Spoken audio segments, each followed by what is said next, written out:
আপনার গাড়ি চালানোর অসাবধানতার কারণেই মূলত অ্যাক্সিডেন্ট হওয়ার উপক্রম হয়েছিল। আর আমরা গাড়িগুলো পাস করে দাঁড়িয়ে কাজ করছি, আমরা দাঁড়িয়েছিলাম না, এটা একটা ইস্যু। দ্বিতীয়ত আপনি সিট বেল্ট ছাড়াও আপনি গাড়ি চালাচ্ছেন। আপনার ইতিপূর্বে একটা মামলা ছিল, সেটা নিষ্পত্তি হয় নাই, ডেটটা এক্সপায়ার। এই সমস্ত ওখানে আপনার বিরুদ্ধে মামলা করা হচ্ছে। আপনার রং সাইড ড্রাইভিংয়ের একটা মামলা দেখা যাচ্ছে, এই মামলাটার ডেট এক্সপায়ার। আচ্ছা, এটা নিষ্পত্তি পাওয়া যাচ্ছে না। দ্বিতীয়ত আপনি সিট বেল্ট ইউজ করেন নাই। তৃতীয়ত এই জায়গাটা যানজটপূর্ণ, মানে মানুষ পারাপার হয়, গাড়ি যায়, যাত্রী ওঠে। তো এখানে আপনার গাড়ি তো সাবধানে বা আরেকটু সোজা দরকার ছিল।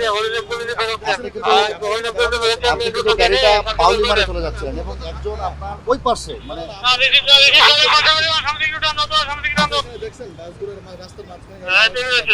বাসগুলো তো যাচ্ছে, রাস্তার মাঝখানে আপনার সামনে যাত্রী নেওয়া হয়েছে। পদ্মা সেতু, মেট্রো রেল এবং এলিভেটেড এক্সপ্রেসওয়ে নির্মাণের গর্বিত অংশীদার বসুন্ধরা সিমেন্ট। বাসগুলো যাচ্ছে এবং আপনার সামনের গাড়ি, বলে আপনার সামনের গাড়ি একসাথে সবাই যাচ্ছে, আপনার সামনে মানুষ যাচ্ছে। আপনি যদি একটু সাবধানভাবে গাড়িটা ড্রাইভ করতেন তাহলে কি কারোর সাথে দুর্ঘটনার সম্ভাবনা থাকতো না। এবং আপনি কিন্তু পাউলি মারছেন, মানে ওই কোনে একটা লোক ছিল। যে জায়গাগুলোতে মানুষ পারাপার হয়, আমি বলি যে জায়গাগুলোতে মানুষ পারাপার হয়, কনজেশন থাকে, সেখানে আপনাকে একটু সাবধানে পার হওয়া উচিত। এটা একটা ইস্যু। আর দ্বিতীয়ত কিন্তু আপনি সিট বেল্ট ইউজ করেন না, এই জন্য আপনার বিরুদ্ধে আইনগত ব্যবস্থা নেওয়া।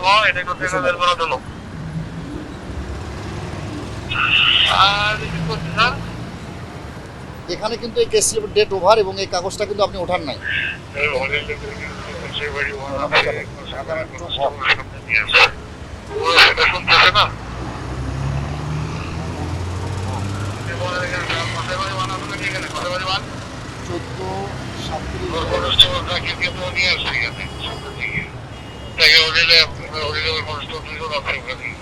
নাজমুল হোসেনকে আপনি নিজেই নাজমুল হোসেন, আমার নাম লিয়াকত আলী।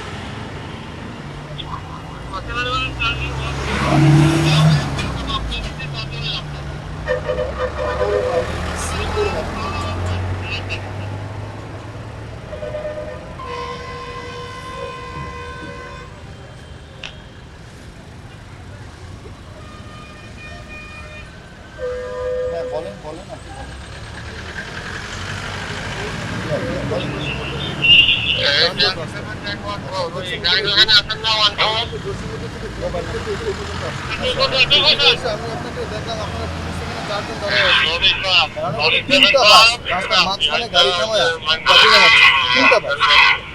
একটা বাস ডানে পাশ কাটা, যেটা আপনি বললেন, চারটা পাঁচটা বাস যখন রাস্তার মেন রাস্তা দ্বারা যাত্রী নামায়, তখন আমাদের তো যাতায়াত করা হয়ে থাকে না। যাত্রী নামানোর জন্য অনেক জায়গা আছে, আপনি দেখেন এই বরাবর মামলা দিচ্ছেন, এটা সমস্যা। একটা বাস কেন রাস্তার মাঝে যাত্রী নামাবে? আপনি সেই বাসটাকে মামলা দিচ্ছেন। আপনি যেটা বলছেন সেটা সঠিক নয়।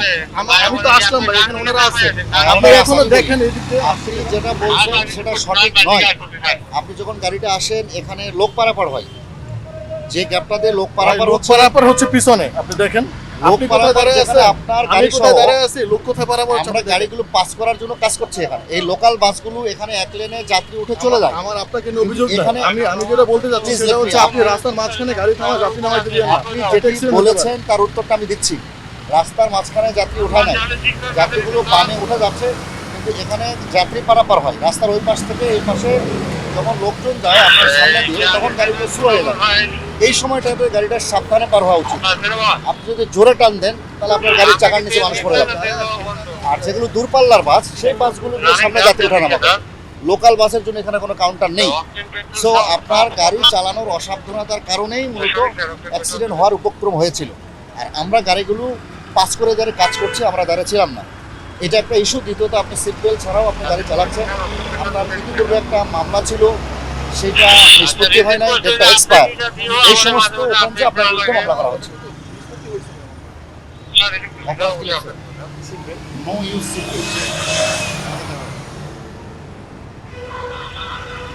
কমাইছে লেখো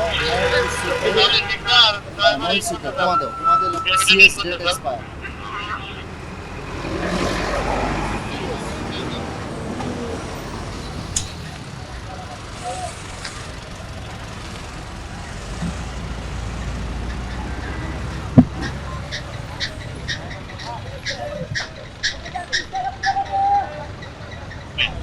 বলেন